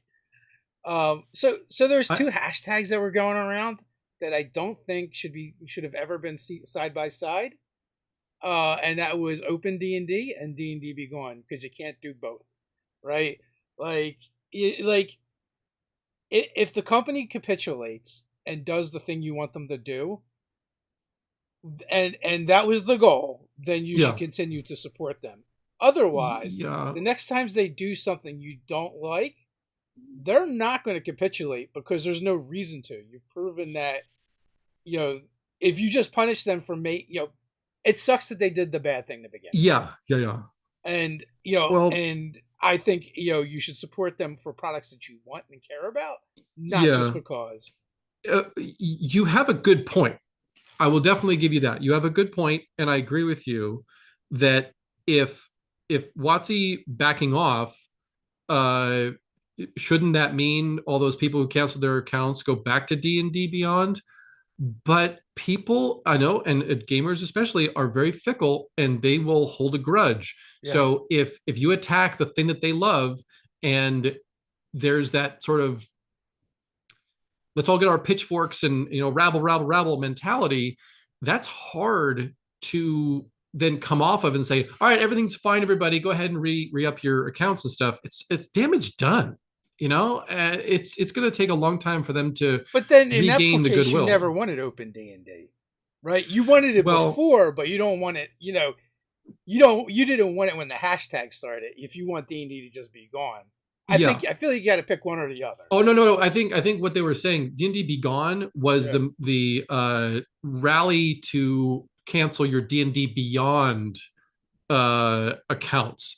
So it's not that people wanted to say, D&D shouldn't be a thing anymore. You guys screwed up so bad, whatever. It was more like, I think it this depends is on who you're listening to. but the way I Yeah, was interpreting it was D&D yeah, Be Gone was the hashtag to show them the power of the community by canceling your D&D Beyond yes. subscriptions. I think that was the big motivator. Now I hope that people go back, because D&D Beyond is a fantastic tool, and I think that it is a good thing to have in the community. I would encourage people that if you enjoyed D&D Beyond before all this stuff, go back and re-up your account, because it is a great tool and you should be using it. But we still have this stigma where WotC has made a critical error, and I think people feel disrespected. I think people feel as though their hobby was attacked by the people holding on to the IP right now. And that's a bad place to be. Like if it was a different company, a third party publisher who did the attacking somehow, Yeah. with all this bad stuff, it was their fault. WotC could appear as the hero, in all of this, but it was WotC who did the bad thing, and then they're trying to go, it's all fine now, everybody, Well, and Hasbro. I would this. say Hasbro. Like, I don't really think. Well, but who? Cynthia Williams, I think, is the name of the gal who Yeah. made the statement, something about, D&D is under monetized. We need to make more money on it, which essentially is, we're going to squeeze every customer for as much as we can get out of them. How about we just expand the community? How about we make a bigger tent for everybody to Yeah. be under? How about we make D&D more than it is now? And by more, I mean more accessible, more fun. They're talking about making it 100% digital platform, and they've done a good job at uh, getting rid of as much physical Magic the Gathering as possible and moving a lot of people over to their iPad or online playing Magic Arena. So I think that they're trying to do that same thing with with D&D after the pandemic, and seeing how many people moved over to Roll20 and other virtual tabletops. So I think that they saw that and they went, wow, D&D Beyond exploded, Roll20 exploded, all this stuff. And they think that somehow they're going to capitalize on people going to a virtual platform for D&D, when at its core D&D is a around the kitchen table physical, be with your friends experience. And maybe I'm just old, Yeah. maybe I'm just, uh, too nostalgic about the act of getting together and playing, but that really is the better way to play as far as I'm concerned. I mean, we do both, And and do they both yeah, have their pros and cons? for sure, for You sure. know. And the biggest con of the getting together is the whole logistics of getting Yes. together. That is difficult, especially now that most of us, like in my situation, so many of my friends have moved out of California. It's too expensive to live here. So everybody's all over the place. And we also have friends in other countries. So obviously, a virtual tabletop is the ideal way of handling that situation. But given the opportunity between, if you had everybody, in close proximity within 15 minutes, drive to each other, but you could also just play on a virtual tabletop. My preference would be, let's all get together. Let's all actually get together and have some pizza and have an adventure. That'd be a lot more fun for me. But again, maybe I'm just old. But I do not think that they're going to be able to, gamify D&D in the same way that they're trying to. I just don't think it's going to be possible. Now, they could 100% make that one section of the tent, as in, we're all playing D&D, and those of you who want to, here's a really cool virtual tabletop tool with all of your monsters and worlds in a 3D space and all that stuff. Amazing. Do that. Definitely do that. But don't try to go after third-party publishers and, like, do what they And did. other VTTs. Their assault on other VTTs started years ago. Yeah. Because like a lot of the new ones that came out were not able to get the Wizards of the Coast license. Yeah. So like, Which is fine. They can use the OGL. That's totally fine. They can use the SRD. That's totally fine. Now they're going to be limited because not all the content, all the official content is available. Artificer, but there's enough there to have a good time. And I think that that's the point: is we adapt and we overcome and we try to have fun with what we have access to. And if you want to pay more and more to I'm not sure how much the virtual tabletop through WotC is going to be, because the whole thing that they showed for the one D&D thing where they've got Unreal Engine, graphics and all this kind of stuff, I'm like, that's super cool. I love the idea. I'm still going to prefer playing with my Dwarven Forge and around the table though. Well, it's funny they're trying to kind of create your virtual version of Dwarven Forge, like with the idea if you buy a module, you get everything comes with it, but not only that, you get the components that build the maps. Yeah. So, I mean, that stuff's kind of cool. I it's probably wouldn't bother, but it's smart, and especially if they can do something where they've got all of the dungeons already pre-created for you, so that you could, this is where they're going to totally fail if they do not open this up. They need to make it to where on the marketplace, independent creators, because they can essentially deputize very creative people to go off, and there are people that literally, they make D&D maps for fun. They just draw them for fun because they're talented, and they put them up on some website, wherever they're going to put them up, RPG or some other platform, and they make a lot of money doing that. Why not open it up so that all of the homebrew content is available either for free or on a marketplace or whatever? Why not do that? Why not engage with the community? I mean, they could do a section, and they kind of have the section for existing VTTs in the DMs Guild. So maybe that they'll have modules over there that can be plugged into the VTT. I don't know, because even when we play online remotely, we tend to just use Zoom and like maybe some screen shares. It's very, very low tech. We don't even use VTTs.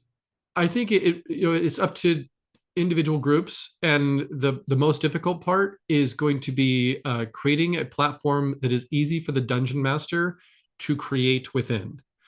And if you, let's say WotC, goes this far to allow dungeon masters to buy, let's say, a kit of dungeons and different rooms and stuff. And they're like, you know what? I really enjoyed that Lost Mine of Fandelver Cragmaw Castle. Boom. I can go and I can find Cragmaw Castle for $5 or something, all modeled, all totally done as it appears, in the adventure. Maybe even a broken version, which is in the adventure, and a complete version, like two different versions of it. So I can, we A want to la see what it carte, looked like. or the whole thing. Yeah. Exactly. So why not do something like that and deputize creators, because they don't have enough people to do this internally. Deputize creators to do it, have them do it on their own time for free, and then give them a percentage of what it makes. I mean, like, duh, all these things, there's just, you could have so many fewer people managing all this stuff than it would be required if WotC tried to create it all themselves. It would get done faster and require less people power within WotC. And also, they're not very good at doing other things. They never have been, right? Like, the reason why D&D Beyond is good is because they didn't do it. Yeah. Like, in 4th edition, that was the plan, right? They were going to do VTTs and all this stuff, and they could just never get it off the ground and make it work. Yeah. And I've heard other stories of them being, kind of at cons, and they're going to stream stuff, and then them going, "Hey, D&D Beyond, you're going to be here. You guys are all set up. Can you guys just run production?" Yeah. Well, I can't really speak to, the competency of people. What I can in WotC, what I can say is everybody I've ever talked to at WotC has been so nice and courteous. It's and not about the competency, yeah, right? It's about yeah, going like this. You know what they do? They go, "Hey, Greg Tito, you work for us. Why don't you produce these streams for us?" yeah, And yeah, Greg Tito's like, "I guess. I mean, it yeah. could be anyway. I'm just picking Instead of It's not their reaching fault. out, yeah, instead of reaching out to someone who that is their core competency, Yeah. and hiring them on to do those things, instead they're trying to fit a square peg in a round hole, basically. In some cases it seems like. There's a reason why certain things are professions. It's because you need a professional to do them. Yeah, yeah, exactly. But after all this debacle with 1.1 and now 1.2 or whatever they're calling it, and then basically shelving the whole thing and putting the SRD into the Creative Commons license, I'm just looking around like, okay, so what was the point of all this? Yeah. You guys tried to force something on the community. You gaslighted and tried to retell history over and over again. They won, but so did we. Like, give me a break. Give me a break, man. Whoever was writing all that stuff, like, I'm sorry, that doesn't work. I have enjoyed reading, is it Kyle? I think his name Yeah, is. yeah. I've enjoyed reading those, and it seems a much more realistic. Like, it seems like hopefully these are direct from Kyle and not necessarily Not filtered PR too spin. badly Yeah. from a PR perspective. Yeah.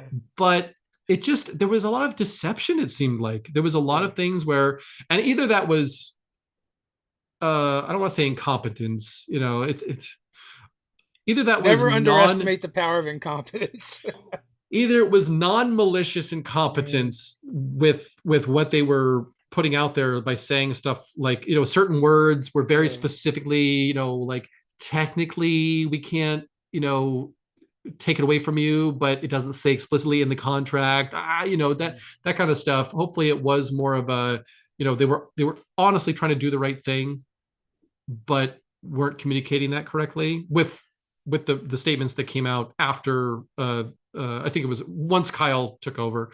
But after they released the information about the survey, and it was like, 87% or whatever, didn't like what we were doing.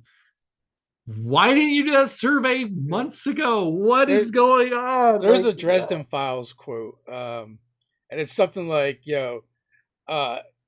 evil isn't the real enemy, stupid is. Yeah, and that was, I think, the problem. They made some poor decisions, but then they tried to act like we were misinterpreting it or something like that, or oh, this was just a draft. I mean, If so there's another part of this too, right? And it's kind of like the ignorance of the community and third party publishers to not think that something like this could happen because mm, you're building a business based off of someone else's property, which is a terrible business model, even though we've done it ourselves. And mhm. I've always said it, like with YouTube, we don't own YouTube, we don't own anything over here. They can pull the plug They anytime they can shut you down want. any moment. Yeah, Yeah, yeah, Patreon's the same yeah, way. yeah. Anytime you do this. So like, I mean, because I would say probably like as much as 2 years ago, when I was talking to different creators on here, I'm always like, well, not I wouldn't do it publicly and put you guys on the spot, but like when we're just talking before or after, like what is your plan B? Like, what have you guys thought about in case Wizards of the Coast moves away from in a different direction? Well, I think at the time it was mostly what will you do if sixth edition doesn't have an OGL was Yeah, sort of yeah, because there was rumblings. I remember these conversations, yeah, and I simply said we're just going to keep on publishing for the same system that we love. I don't see a reason to fix anything if it's not broken. I could see because people still play Pathfinder First Edition. yeah. Come on, and that's been There's out for people still so playing long. first edition D&D, so Exactly. So my thing is, yeah, yeah, maybe aim for the largest market out there, but if we've got a license like 1.0a, I'm not concerned. I'm not concerned that suddenly the rug's going to be pulled out from underneath us and we're going to have to shift to a totally different business model. However, coming up with more system neutral products yeah. like these books, Dangerous Destinations, and the Oracle Story Generator, I think is Settlements a guide smart and way. Settlements, and all the other Oracle series and the Wondrous World that's coming out and all that stuff. I think that is the smartest way of insulating yourself because now you're exactly what you just mentioned. You are creating something that is entirely your own. It doesn't rely on any other companies whatsoever. So that I think is the strongest business model. And with system neutral stuff, any fantasy role playing game system. I mean, we've got people who are fans of Pathfinder, GURPS, people that are playing any edition of D&D, who buy our stuff because it is system neutral and it works for their game. broadens the So base. Yeah, yeah, that I think is a stronger business model for sure. You're correct about that.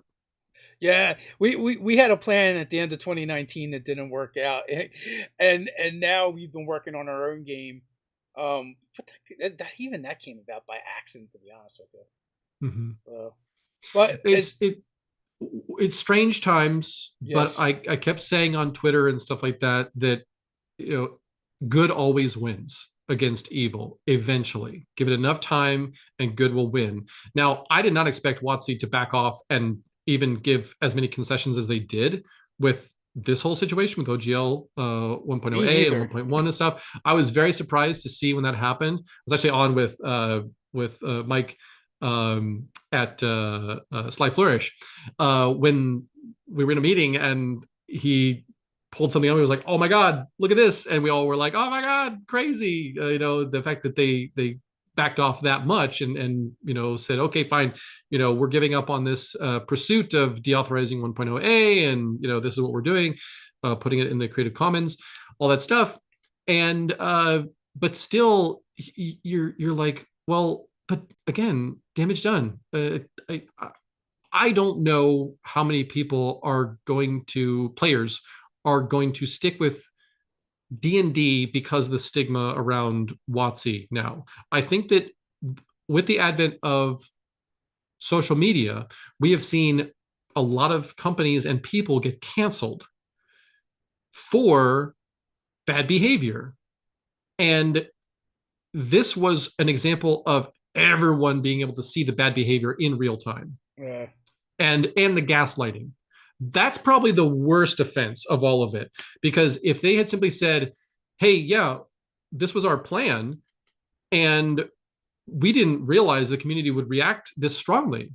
And we're sorry to have, offended everybody. We're gonna, go ahead and not do that plan.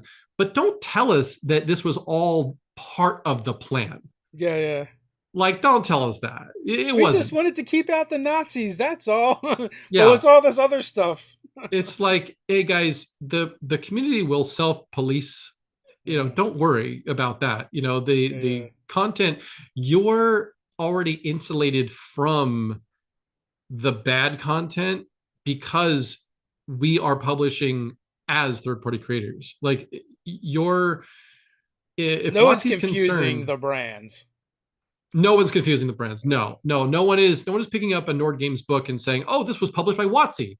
yeah, No, like nowhere on there does it say that this is WotC, and it even says in the legal right next to the table of contents, we make no claims. We are not Wizards of the Coast, that kind of stuff. yeah, So that was all just fake, unfortunately. And if they were truly thinking that that was their prerogative, they had to protect their brand and everything. Like, I'm sorry, you're ignorant. Like, you're misinformed, and you need to be a better educated about. And like, you never approached any publishers to get our feedback until you literally sent this out to people yeah. to sign. As like, no, that's not the way that a draft revision to the way we all built our businesses would go. Let's go back in time. Let's go back in time to when, before any of this ever happened, somebody at Wizards says, hey, we want to update the OGL so that people can't do racist and bigotry and anything that's we deem as offensive, and those are these things, anti this, anti that. Well, you could update 1.0a to do that. Like, you could say, we're going to include this new language Yeah, specifically because of new TSR. I mean, I think that's yeah, what everyone was not specifically saying it, but basically going after them. But including things in there where they were basically saying, well, VTTs can't use sparkly effects because that's going to challenge our own thing. No, like, make yours better. Make yours better. Don't say other people can't use technology. Don't say other people can't, use certain things in their games because you want that to be a feature for your virtual tabletop. That's just stupid.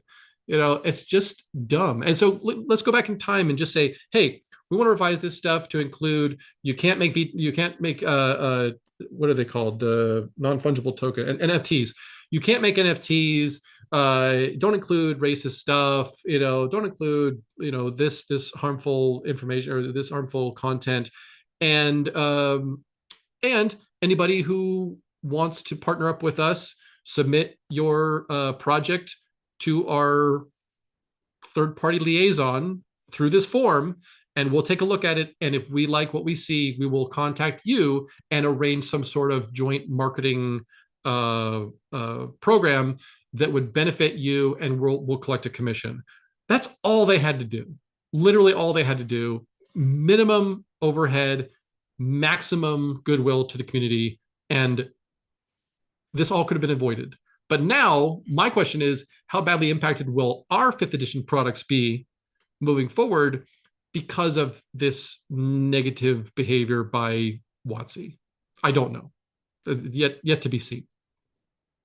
So that's kind of like my stance as well with the whole, like, the D&D be gone attitude, where it was literally there are people that are like, I'll never play D&D again, Yeah. and using both of those hashtags Chill, together, chill out. I would say just them chill out. because it also D hurts a bunch of other people that had nothing to do with it. And D&D is not ruined. There's still good people at WotC. The higher ups who probably do not play D&D and don't understand it try to make decisions or made decisions, to try to do these things that ultimately come back to the first core tenet. They harmed the fans. Never harm the fans. Always do everything possible to enable the fans and enhance their experience. And that means give them lots of choices, make quality products, offer them at a good price. I'm looking at you, Magic the Gathering 30th anniversary edition. Like, come on. yeah, Come on. So many bad decisions being made, and I just don't understand it. Like it really has to be. It has to come down to these people making the decisions aren't fans. Yeah, they don't understand. They don't understand it. They don't get it. And that's, if anyone from Hasbro or WotC ends up watching this live stream, the key takeaway you need is to understand your fans, and you need to be part of the community. You can't be the king in the castle who never interacts with the commoners. You have to be the person who goes out on the streets and asks people, how their life is, and what is their experience, and what can you do to make their experience better. That's the whole core. Like, you have all these tools developed over the past 20 years through technology and the internet and everything else. You have all these ways of getting instant feedback, and you know that now because the instant feedback you got 2 weeks ago or whatever, was pretty powerful. But you have all these tools at your disposal, so use them to create a better product, use them to create a better experience, and use them to create a better world. And I'm talking real world, like, let's all come together as a community and do better by everybody. But they are the most influential company in this space. I think they have the power to affect change, and they try to use it to affect change in a negative way. And I think that was the biggest takeaway, and why there was so much rejection of their declarations. Well, I mean, it's just like the core tenet is lead with value, offer value, and that should be the most important thing first, and then everything else should come. And so I have 20 something years of sales and marketing experience. So this comes from a lot of interacting with people, at the face-to-face retail, to the email campaigns, and Facebook marketing, all that stuff. The most important thing that you do is present value, and then let the customer decide whether they want to spend their hard-earned money on that product. Because if you force them, basically, like, you have to buy this thing, because if you don't, you won't be competitive in your Magic game, or you won't have what you need for your D&D game, or whatever. The fear of missing out, the FOMO, is powerful enough to get people to buy things that maybe they regret buying. And that's my worst nightmare, is for any of our customers to buy a thing from us and go, this really isn't doing anything for me. I don't like this purchase, all that stuff. So you do as good a job as you can to educate the customer on what it is that they're buying, so that they make a good decision about what they're buying. And you make sure you pack that product with as much useful content and high quality materials as possible, so that they do feel good about their purchase once they've made that purchase. That's Yeah, like, that's number one. And I don't get why they're going away from that. you can motivate people by having them run away from something or running towards something. Mm-hmm. And if the only thing you have is the stick running away from something, eventually that the adrenaline is going to fade, and then they're going to come down and think about it, and it's no longer going to motivate them. Yeah. But if you get people running towards something that they really want and really care about, Yeah. that doesn't go away, and then you deliver the thing that they thought they wanted, they're happy, right? Yeah. And they're more inclined to trust you and do the same in the future. Yeah. And when it comes to other third party publishers, any advice that I give people, it's always value. Give your customers value, and they will keep coming back and supporting you. Maybe they don't buy your products every single time, but at least they tell other people about your Yeah. products. And that's what we need in the community. Is we need people to be buying quality products, spreading the word about them, and enhancing the experience for everybody. That's the goal. And I just don't get why WotC would make these decisions. And again, you said it's Hasbro, or it's the executives, or whatever. But I don't, like, Because you make nobody. different decisions when you make them in a bubble, in a vacuum, Yes, and you don't yes. have all the information. But nobody within WotC ever stood up and said, "Hey, I don't think this is a good idea," or maybe they did and they got fired. I don't know. Like, it's crazy to me. Like, I if that's imagine a I personally would like to believe the people on the team did speak up, and they Yeah. just got squashed. Well, and that's a bad culture. That's a Yeah, bad, corporate culture. If you're not going to listen to the experts, then why are you in it at all? We do I've so much research with everything that we put out there. We ask our community, we do surveys, we have a large design group to really and pick apart products so that they are superior. You find weaknesses within products during the design phase, and you make sure that those are fixed and the product is made better because of it. And then at the company level, I don't just make arbitrary decisions about what we're doing. We get together as a group and we talk about it. Like, hey, what is a good direction for us to go? Are we thinking we want to enhance this line or that line of products? What about a new board game? What about a new, all these different things? We don't just say we're going to make a thing and I have spoken. I am the king. yeah, That is yeah. a bad way of doing it. You're basically designing within a vacuum, and I don't think that you're going to make a better product that way. Or just looking Or, at what other products have sold really well, mhm. and taking it from that point first, instead of like, well, what does the community, what do our customers need, how do they need to be serviced in order to make their experience better?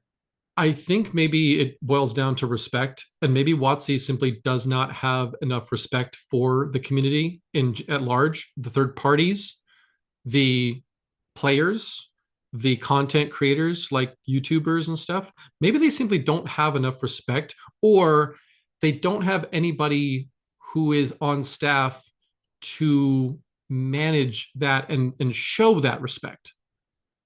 So when was the last time, and maybe I'm just out of the loop, but when was the last time that anyone from Wizards went out into the community via, you know, podcasts or YouTube live streams and stuff like that? When was the last time that we heard from anyone inside of WotC who would be that community manager or community liaison or something like that? I, I can't think of a time that that's happened. I mean, now we've got this person Kyle who's letting us know what's going on with the OGL. Thanks, Kyle. But I would want more engagement, personally, uh, from WotC, and they could have so much goodwill if they simply had that person or group of people that were those community liaisons. And I don't. It's so funny. I want WotC to do better. Yeah. I tend to not to think that the better one company does, the worse another company does. I tend not to think that. I tend to think that it's like rising tides raise all ships, and therefore, making our tent larger and larger means more good experiences, more sales, more new products for everybody. But I will say if though, we've had Merles on and Perkins on, okay, good. in the past, but it's been years at this point, and Well, like I said, I haven't heard and we anything had to recently. we had to jump through hoops to get them on. Okay. And I don't know. I know, like, Dan Dillon had been playing on mini domain terrain for a while, Yeah. which isn't really talking, but he was out there. But yeah, I think mostly they go the other way. They draw people into their sphere, and they're not really going into other people's spheres. It's unfortunate because, in my opinion, they could do much better. Because if at the end of the day it's all about money for them, which it really Yeah, shouldn't be, but let's just say it's all about money for WotC. They have to keep on growing, and or else Hasbro's gonna be mad at them or whatever. Um, One of the ways that they could grow is simply to be um, more out there. Just be accessible to people, be yeah. more engaged with the community. And but maybe there's an issue with resources. I don't know. I don't know the finances over there, but what I do know is it seems like they are a major cash cow for Hasbro.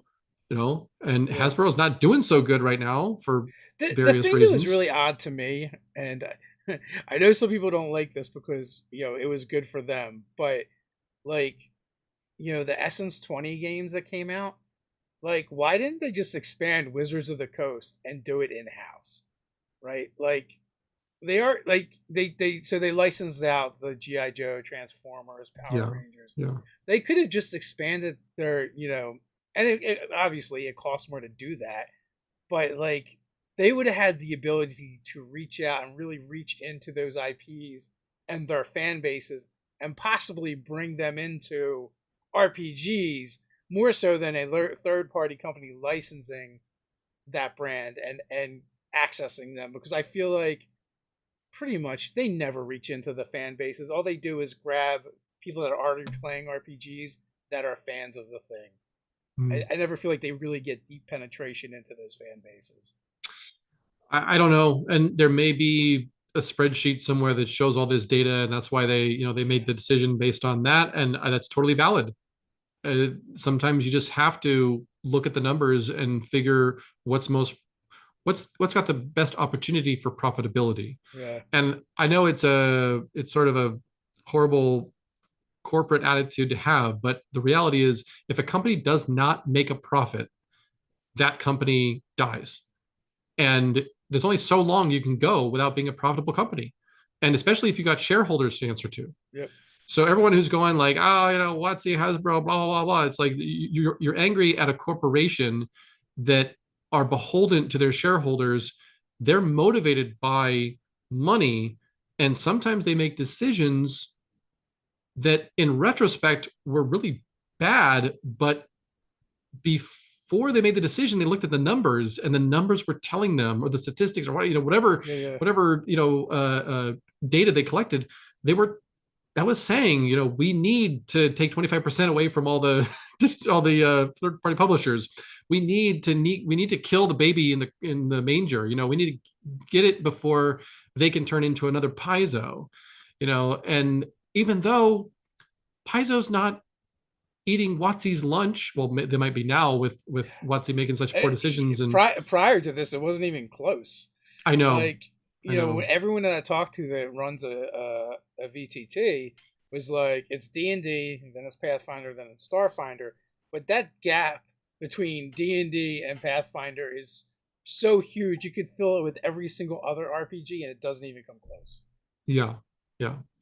So anyway, this whole situation with OGL, just to summarize it was a bad decision from the get-go. It was ill-advised. If they had gone around and started to ask third-party publishers how to handle this, and their core goals were truly good, which they weren't, Yeah, because 1.1 was very much your stuff belongs to us now, and you give us 25%. Oh, and we can also cancel this at any time and keep all your stuff.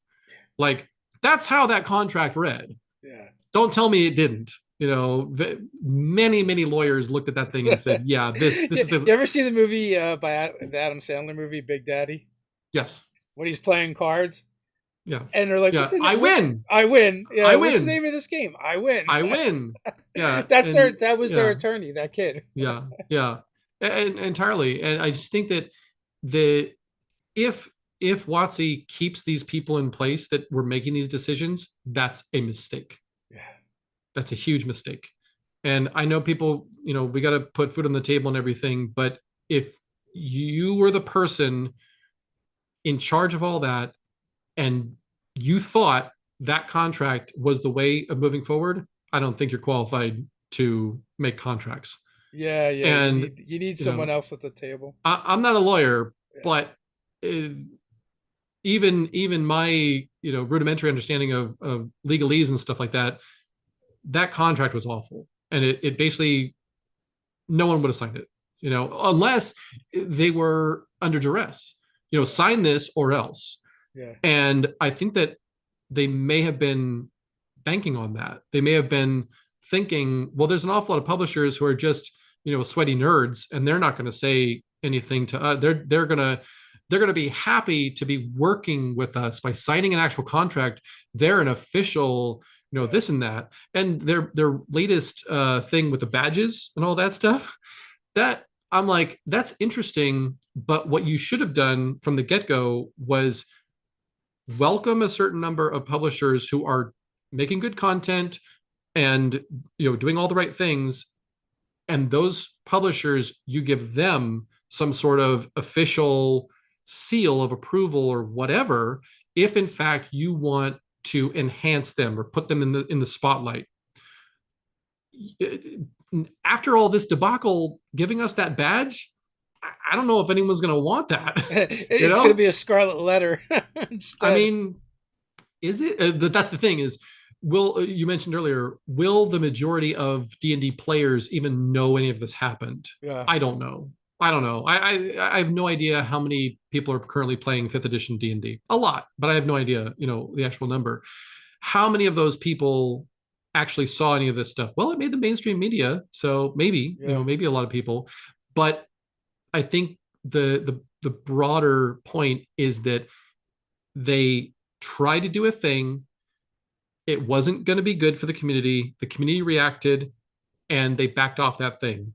But they also lost tens of thousands of subscriptions on D&D Beyond, their flagship virtual tabletop product. They did And get a bunch of gamers to try new games.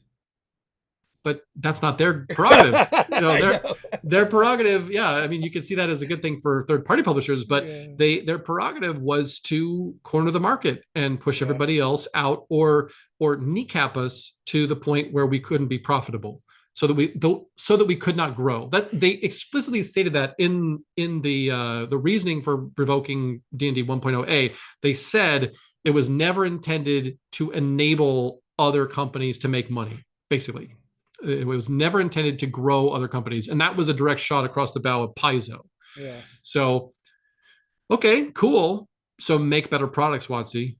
And, no, we don't want to do that.